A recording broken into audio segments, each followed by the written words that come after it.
I just saw someone in the woods. Okay, very good. We're freaked. Who's there? Whoever you are, this isn't funny at all. The demons are an integral part of the story of Little Hope.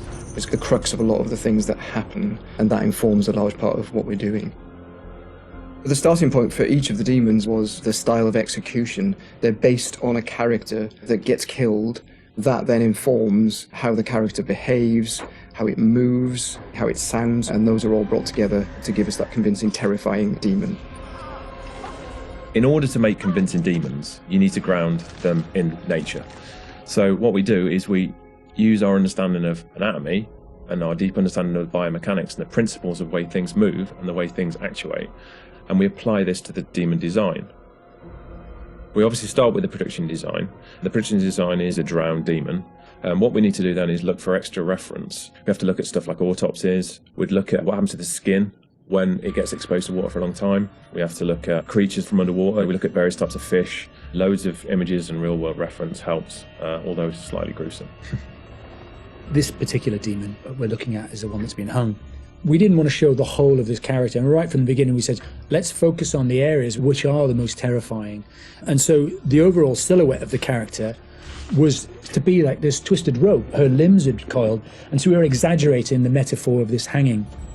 1,000 years of being trailed along the ground, it had worn away her feet, the bones being worn down, the nails being broken off. She'd been in pain for a long time. The most key of all of the elements was the face and how we framed that, and that was that broken, twisted neck, one eye remaining, a tear coming out because it's that last remains of her soul. The noose was digging into her neck, and her tongue is actually so bloated and grown that actually became a feature for us in the game, that tongue actually becomes a grapple to get hold of some of the characters.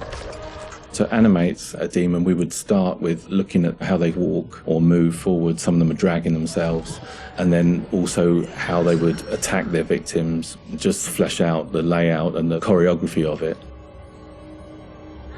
Mocap is a big help. Obviously, it's a lot faster than keyframing from scratch. So we decided to use it as a base for some of them, and then we would layer on top of that all the characteristics that bring them to life, even though they're dead. The Crush Demon in particular was difficult to work with because we weren't able to use motion capture footage, so that is going to be completely hand animated. So that meant we were really starting from scratch. All the other demons, we did use actors' footage, so we have a lot of actors with spikes tied to them, limping across the scene. Let's get the fuck out of here! On the Broke Demon, we asked the actor to use various props to try and achieve the sort of movement that we wanted. And I think he did a great job. It was really successful. We've had to, again, add on to that to help with the weight and the believability.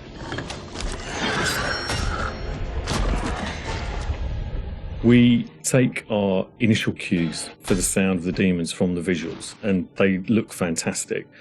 But then we have to take the sound of the demons beyond the visuals to give them a really strong otherworldly presence. We need each of the demons to be individually recognizable whilst maintaining that uncomfortable unfamiliarity for the player. What is that thing? So at distance you might hear the chains clanking or the vocal screams. But when you get close up to the demons, you hear lots of detail, the cracking of skin, the creak of the chains, the breaths or the sound of the icky vomit. We really want the player to feel the breath through the sound of the demon on their face.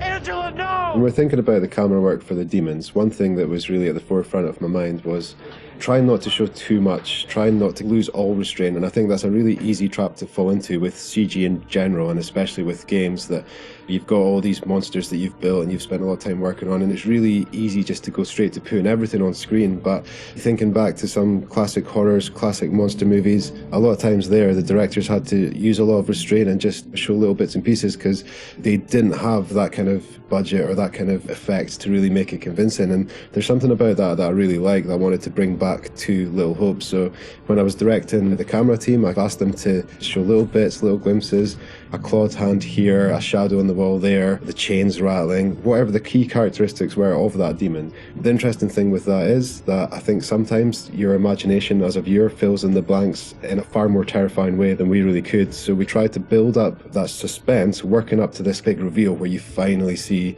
full on in the light, this thing that's been hunting you down in all its gross, horrific glory. With the demon scenes, lighting definitely had a key part to play as well. It had to work complementary to what we wanted to do with the cameras, but also there's some specific things you can do with lighting that really lent itself to this task.